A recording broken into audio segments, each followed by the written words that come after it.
If I could have your attention in the media center, we're going to go ahead and continue on with our post-race media availability for the 24th annual Big Machine Brantley Gilbert Brickyard 400 here at Indianapolis Motor Speedway. And we're joined by crew chief Keith Rodden of the winning car, the number 5 Farmers Insurance Chevrolet. Keith, this 5 team has been through a lot, really persevered through a lot of struggle, and today you really had to outlast your competition to get the victory lane. How sweet of a victory is this for you as a crew chief and for your team?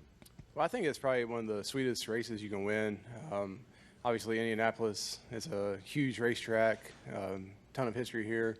Every time you turn in, and get to the museum, you're like, oh man, there's just so cool to be here and be able to experience it. And obviously, it's a huge, huge win for us. It's not just about the 5 team. I mean, it's a huge win for everyone at Hendrick Motorsports. I'm incredibly proud of all the men and women there, whether it's chassis shop, engine shop, each of the team shops. Everyone's working together closer than they ever have. And, it's all about coming together and making it where we all run first through fourth every week. And we all know that's idealistic and it might not always happen, but that's our goal. And, today was a big day. We always talk about how much bad luck we have, really as a company, but definitely on the 5 car. Sometimes you make your own luck. Sometimes things happen that are completely out of your control. And today was one of those things where we made a decision to alter our pit strategy a little bit, do opposite the leaders. And when it was our time to pit, they all wrecked off 4. And, thankfully everyone's okay. But that led to us being able to, leave pit road with 4 fresh tires and enough fuel. And when everyone pitted in front of us, take the lead and be able to control the series of the restarts that started happening. So really good day for everybody. Super proud of everybody. And this is the largest media center I've ever been in. It's pretty big. Let's go ahead and open the floor for questions. We're going to start with Lee, then we'll go to Jordan. Lee Spencer, Motorsport.com. Killer, you've been with Casey for a long time, and this has been a really rough stretch for him. Not that he needs vindication, but what is this victory? What kind of a moral victory is this for Casey in addition to picking up, the trophy? Well, I think it's a huge moral victory for him and everyone on our team. He does an incredible job, and I don't think he gets near the credit that he deserves. I feel like every race we actually run pretty good lap times at some point in the race, and we never can get anybody to pay any attention to us. We just don't have the exposure. We're not high enough. We don't qualify good enough, or something happens where we get a flat tire or whatever, get caught by a caution. Everything seems to always happen, and I feel like that when you start letting that all pile on, it just builds and builds and builds. And I think today, we caught a break, but at the same time, he had to defend everyone else that was left in the race and have really good restarts 3 times in a row, and ultimately, restarted second and won the race. So I think that says a lot to his talent and his ability, and I was really glad that that happened. So, the other stuff you'll have to ask him, but honestly, I feel like he comes to the track prepared every week. First practice here on Saturday morning, we were the fastest car we weren't the fastest car on the long run, but we were the fastest car taking off in race trim, and we ran some really, really good laps, and we were definitely a top 5 car right off the truck in race trim. The 11, I think, tested here, so they showed up in qualifying trim. So, like, when you look at the pylon, the 11 was first, we were second, and Kenseth was third, but our car had a lot of speed, and, I think that's really good, and it was, that gives everybody on the whole team a little bit of pep in their step, and we got too loose in qualifying, and then everybody knows the story here. It's really tough to pass, and we passed up to about 12th, and then we just rode, and it was harder we kept getting tires and then having to restart, and then it seemed like we kept restarting on the outside, and it was a little bit of a detriment to us, in the race. And so other than that, I don't really know. I think it's going to be a big momentum boost for everyone on our team.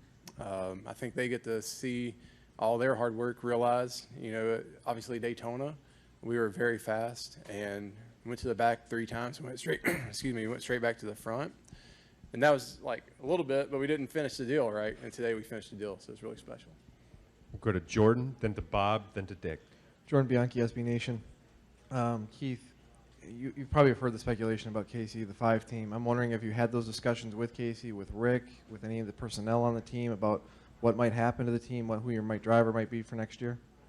None at all. I don't worry about any of that. All I worry about is our race team, keeping all the guys focused and ready, frankly, for an opportunity like this to present itself, right? 'Cause you can't take 1 minute off. I mean, you can't take 1 second off. You can't lose focus at all. Through our career, there's always been a lot of speculation. For me, working at Team Hendrick, it's been very stable. It's really nice. But when you're not winning races, not getting the job done, I think you have your own answer. So I don't really worry about it. All I worry about is trying to keep the team guys focused and motivated each week and have it where they show up and ready to do their jobs. And I'm telling you, our road crew works so hard. Everybody knows about the 16.5-hour day yesterday, and they just killed it. I mean, they did an incredible job. They all have great attitudes. And our pit crew is a really good pit crew. They're super strong. And I can't wait to start running up front more and let those guys show off their ability as well. Like to welcome now to the stage Rick Hendrick, the team winning owner today. And today was Mr. Hendrick's 10th Monster Energy NASCAR Cup Series win here at Indianapolis Motor Speedway, which is a series high. He has 5 wins with Jeff Gordon, 4 with Jimmy Johnson, and now 1 with Casey Kane. Mr. Hendrick, how sweet of a victory was this for you? Well, anytime you can win here, it's special. This place is so special. It's been a crazy day. So happy for Keith and Casey and Farmers. Really proud of them. Casey really gutted it out on those last couple of restarts. So just really happy for the organization, happy for those guys. Okay, we'll continue on. We'll go with Bob and then to Dick. Bob Cocker, ESPN. Ask Rick, what does this win do for Casey's future? Puts him in the chase in the playoffs, and you know, we're excited about that. I hope this turns the corner. The team's had a lot of bad luck. You know, Pocono's a good race for Casey and Keith, so we'll go up there and try to, you know, do it again. The team you were in that pit at 2:30. The race took off. All the things that happened. Have you ever been in an 8-hour race like that at that distance and all the turns and twists? Probably not of this magnitude. We had a race at Daytona a few years ago that kind of started and stopped and restarted later, but there's lots of twists, and you know, like I said, we just had to try to figure out a way to do something different and try to end up in front, and that's what we did. We definitely turned the luck around a little bit, and then we still had to win the race, and Casey did that, so he did a great job. Go up here to this gentleman up front. Keith, this is a question for Keith. Rob Peters of the Indianapolis Star.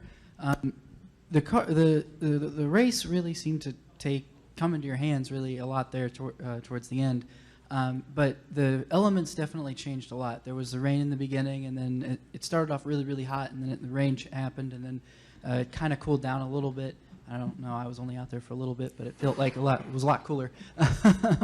But what did that do to the car? Did that help Casey out a little bit more, or did that force you guys to change your strategy a little bit?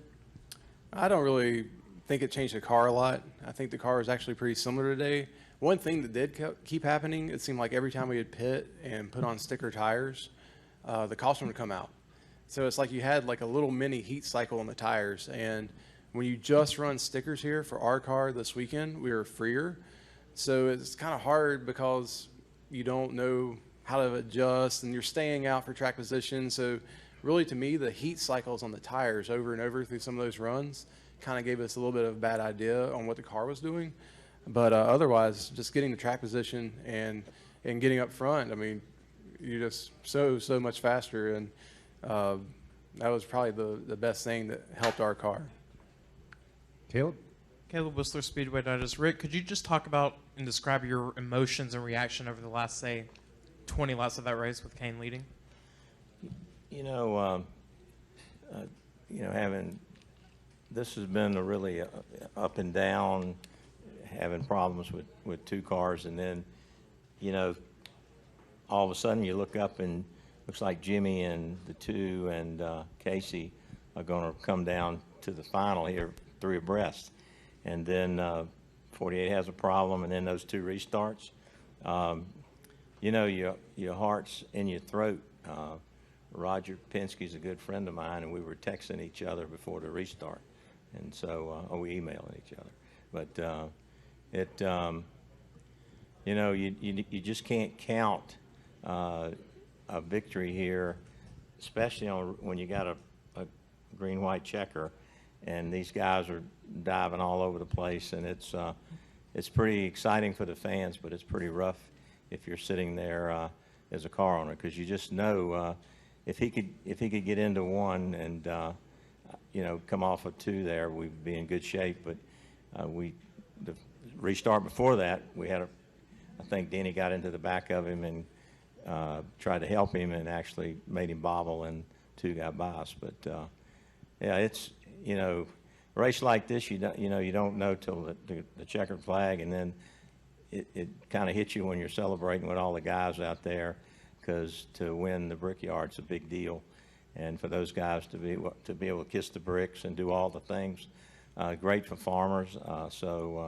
And Chevrolet, you know, Chevrolet was out there with us, so it's you know, these kind of races, kind of when it happens that close to the end, you kind of don't really get it all sinks in until the next day. So, big deal. Go to Dustin, then we'll end with Jordan. Dustin Long, NBC Sports. A couple questions. First for Keith.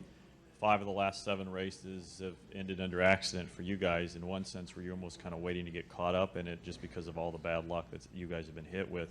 And secondly, for both of you, if you can talk about this, Casey's kind of talked more about his passion. I think kind of feels like he needs to get that out a little bit more, that maybe people don't get that sense. How do you see the passion of Casey, or how he's kind of gotten through? Because this certainly has not been an easy period for him.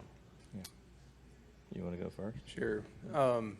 Yeah, we've had a little bit of a rough stretch, so you know, you just have to keep communicating, whether it's me and Casey or everybody on the team, and keep everyone prepared. And that was, I don't want to keep repeating the same stuff, but that's really the thing. That's my job. My job is to lead the team.